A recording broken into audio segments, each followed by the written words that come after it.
his master's in applied statistics from the George Washington University and his PhD in statistics from the University of Maryland, Baltimore County. So he knows about statistics. He completed both his master's and PhD while working full-time in the U.S. Census Bureau. Dr. Dajani specializes in statistical computing, sample survey design-based variance estimation, and statistical disclosure limitation with an expertise in ray identification. He is proficient in non-technical Spanish, performs classic zarzuela such as Luisa Fernanda, and he promises to tell us some very good jokes, yes, also. And accompanies himself on folk guitar when he sings classic Mexican boleros. Hope we will have some time to hear you. Plaza Garibaldi. Okay, and Garibaldi. So this night in Garibaldi, everybody. From classic Mexican boleros from the 30s, such as Maria Elena. This is Dr. Dajani's first time in Mexico City. He looks forward to singing Cielito Lindo with the tourists in Plaza Garibaldi. Canta y no llores. Okay, go ahead. Buenos días, good morning. I thank Infotech and our host INEGI for their generous hospitality. Modernizing statistical disclosure limitation is a genuine collaboration between government and academics across the United States. I will briefly highlight legacy methods because Sara Giesing presented them beautifully. All of our statistical agencies, including the Census Bureau, are working hard to improve upon these proven legacy methods. I will focus on new techniques that we are implementing today at the Census Bureau to prevent disclosure. I join my colleague Michelle Simard in thanks for the two hardest working people at our seminar. They are the heroines behind the clear glass, our simultaneous translators. Before I begin my presentation, I have a humorous story to share in Spanish. I asked for our Spanish speakers who are wearing headsets to turn them off, and for those who don't speak Spanish, to turn them on. ¿Están listas las traductores? Okay, bueno. Es mucho más fácil cantar en español que trabajar en español. Cuando era en la universidad, trabajé por un verano como estadístico en la OEA, la Organización de Estados Americanos en Washington, con encuestas de hogares en la región americana. 40 horas por semana en español. Cuando querían obtener data de los líderes estadísticos nacionales, empezaron sus peticiones como así. Fuentes de gracia fluyen para vuestra merced y vuestra familia. Claro, en la OEA fluyen gracia e hipérbole. Mi jefe era cubano. Habló muy diferente que mis vecinos latinos o mis profesores castellanos. Mi primer día en la OEA me saludó. Buen día, cuenta. Buenos días, jefe. Siento que no entiendo la palabra cometa. Se puso descontento. Algunos dicen, buenos días, ¿cómo estás? Aquí en la OEA se dice, buen día, cometa, ¿entiende? Sí, jefe, y gracias. Pasó una semana. Me preguntó mi jefe algo de variables aleatorias. Le pregunté, jefe, ¿qué son variables aleatorias? Ahorita se puso enojado y de repente habló en inglés. You say you are a statistician and you don't know what a random variable is. Y lloré. Claro que sí, pero no en español. Y necesito preguntarte algo más. ¿Por qué es una cuadra, un bloque en inglés, una fruta en español? Me gritó, en la OEA, la manzana no hay fruta. Creo que aquí, en INEGI Infotech, la manzana no es fruta tampoco. Y ahorita regreso a mi presentación en inglés.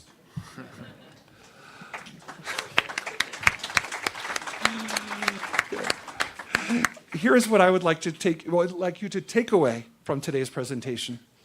Maintaining data privacy and confidentiality is critical to the release of all public use statistical data products, not only at the US Census Bureau, but also at all of our sister agencies. You can move to the next, oh, that's me. May I have the, thank you, that would help. Perfecto.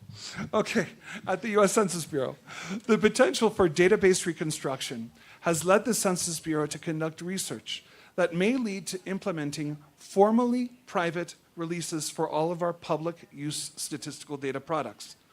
The 2020 US Census will formally provide private methods to develop the inputs to the tabulation system for redistricting data and summary files for public use.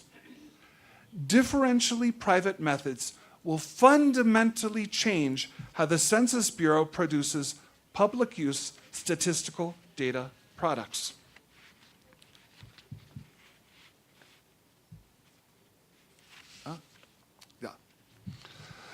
We learned in Maria Solange Marqueo's presentation yesterday that indeed the United States does not have comprehensive data privacy laws, as do Mexico and so many other countries.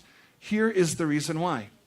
The federal government of the United States does not have centralized data collection or centralized data dissemination. Today, there are 13 distinct, unique statistical agencies within the US federal government, mostly in different parts of the government. Our chief statistician, Nancy Potok, does not work for the Census Bureau. She works for the United States Office of Management and Budget and reports directly to the White House. She heads the Interagency Council on Statistical Policy and leads the United States delegation to the United Nations Statistical Commission, as well as the OECD. The good news is that she was the deputy director of the US Census Bureau immediately before becoming chief statistician of the United States. I know her personally. I can attest to her integrity. The Census Bureau is long governed by long-established privacy laws to protect individual, household, and business establishment data. By our developing modern methods in data privacy and confidentiality, we seek to lead by example. The Census Bureau applies disclosure avoidance procedures to all of its public use data products. The Census Bureau releases reports, tables, infographics, and public use microdata files. The Census Bureau applies disclosure avoidance procedures to satisfy the statutory requirements of its legal mandate. Current methods include, and we heard earlier, suppression, aggression or aggregation or coarsening, perturbation with random input or output noise, and synthetic data, which is a special case of perturbation. Legacy re-identification studies, which I conduct today, determine whether we can link specific auxiliary files to our public use files. We then use our internal use data, the ones we are keeping private, to calculate what proportion of suspected links are confirmed.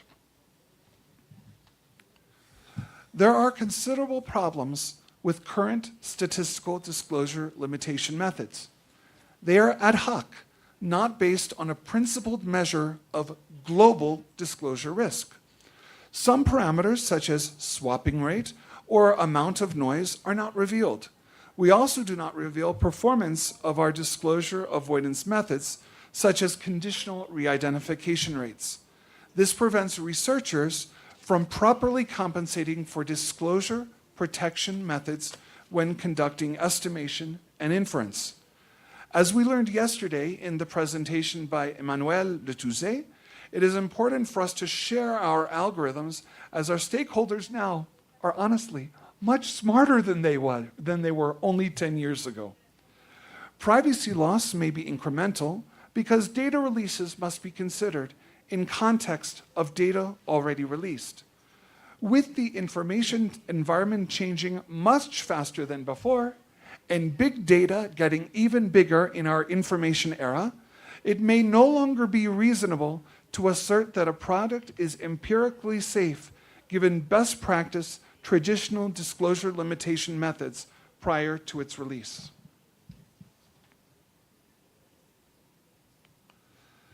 This slide describes the principle that guides us. The only way to ensure complete privacy is to not release data at all. I will say this again. My presenters here know this very well, but I'm saying this for the legal and policy experts in the audience. One more time. The only way to ensure complete privacy is to not release data at all, or to release data that have no value. We want value in our data. We owe it to our citizens and our stakeholders to release data responsibly that maintains an acceptable level of privacy and confidentiality. I will now show you actual data that you can access on the Census Bureau website. You will see real numbers. Here is a simplified example of reconstructing a census tract in the actual county of Bexar County, Texas, which many of you would call el Condado de Bexar en el Estado de Texas en los Estados Unidos de América. Data records contain census block ID, or manzana in español, sex, age, or Hispanic origin flag. These data are publicly available. I am not sharing anything secret. We have 272 census blocks in this tract, 2 values of sex, male, female, 103 single age categories, and 2 values of Hispanic origin, yes or no. So there are 272 times 2 times 103 times 2, or 112,064 distinct record types. So if we have this one person here, it's an 80-year-old Hispanic male who lives in this very long number census block. So suppose we know that only 4 people live in this tract. There are, the big number, 1.577 times 10 to the 20th power possible databases or combinations, because each person could take on any of those 112,064 record types. That sounds pretty private. However, that number 1.577 multiplied 10 to the 20th power indicates how many sets of people we can make. It would be very difficult to guess the demographics of these people without looking at tables. However, the Census Bureau and many of our sister agencies put out a lot of tables. One can learn much about protected people through the tables that are published for the public. So here's a simple example from an actual table, table P12, and you see that in this entire block with 272 blocks, tract with 272 blocks, 2 people live in block 1057, 1 lives in block 1088, 1 lives in block 1261. So they're very scattered. We see that of them, 1 is male in each tract, and 1 in each block, and 1 of them is female in 1 block, and you see their ages. If you look at table P12I, which I don't show here, it repeats this table for persons of Hispanic origin. We learned that the only person of Hispanic origin in the tract is the man in census block 1057. So now instead of this huge number to the 20th power, now there are only 10,000, 10 times 10 times 10 times 10, remaining possible databases because of the 10-year groupings of age. However, there's always another table. Table PCT12 repeats this table for sex by single year of age at the higher level, the tract level. So you can't put out a lot of information at the low level, but you can put more information, so you think, at the higher level. So we already know the block, the sex, the Hispanic origin for each of the 4 people. So while P12 gives age ranges, table PCT12 gives exact ages. Therefore, from tables P12, P12I, and PCT12, we have completely reconstructed the block single age, sex, and Hispanic origin for each person in this tract. There is even more information you can find about these people by accessing many, many other tables from Bexar County, Texas. This shows what happens when you have far fewer people than all potential databases, all potential combinations. The more tables you have at smaller geographies, the greater the risk of disclosure. I'm going to now pause for the translator because the next slide, has the only formula in my presentation, and you will see why. Now that you've seen how easy it is to reconstruct the database, here is one solution to the problem.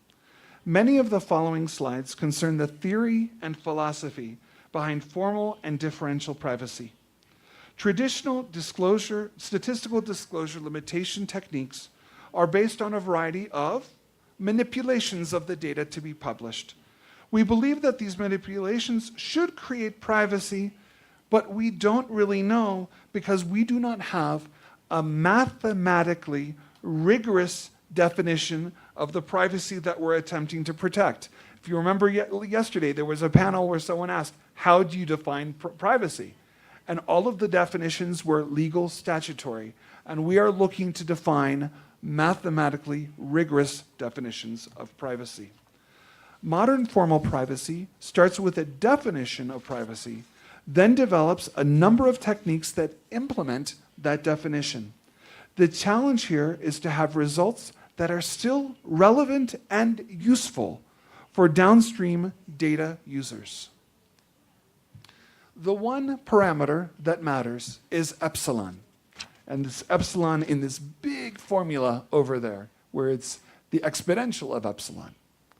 It quantifies privacy loss. Epsilon reflects the privacy loss expenditure, how much you lose, of each data release.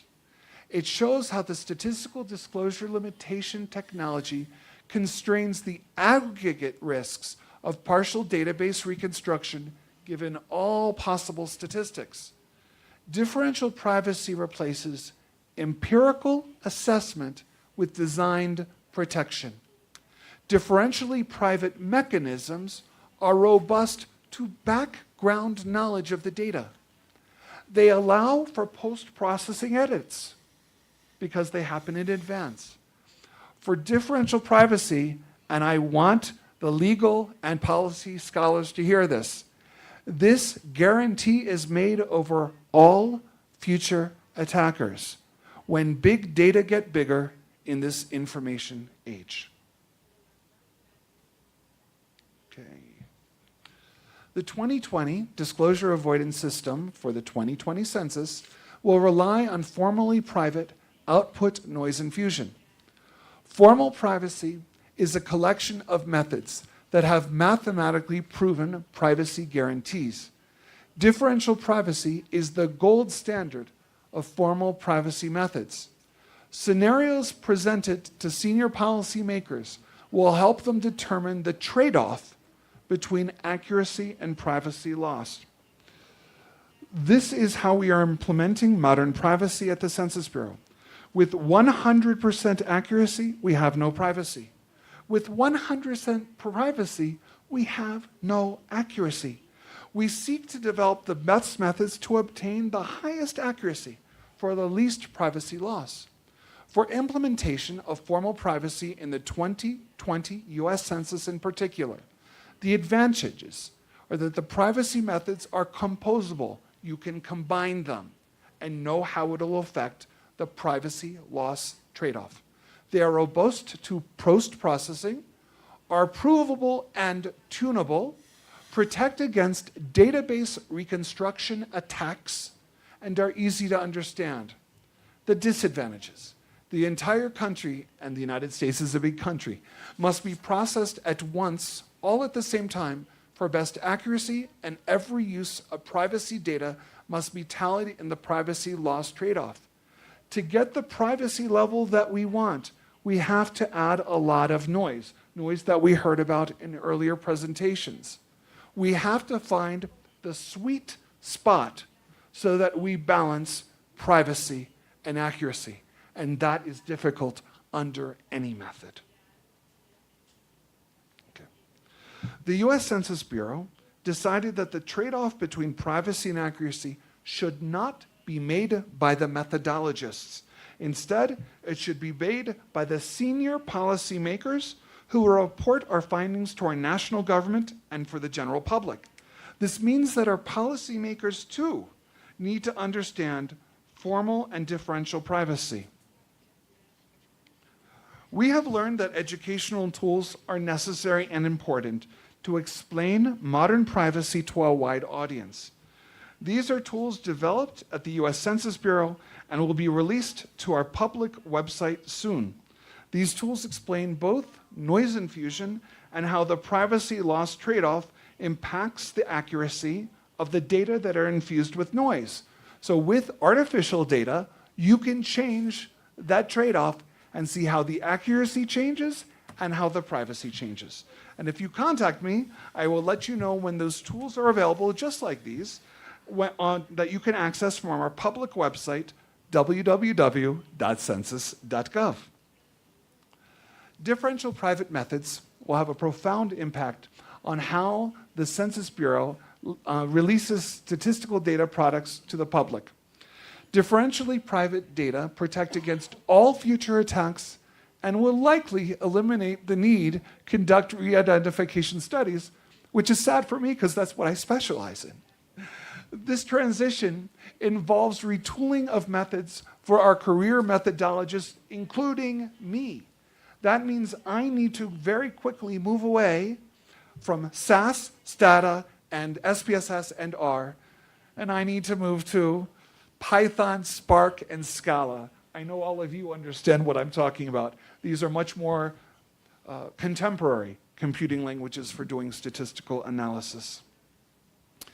This transition will help the Census Bureau lead similar innovation across the US federal government and beyond.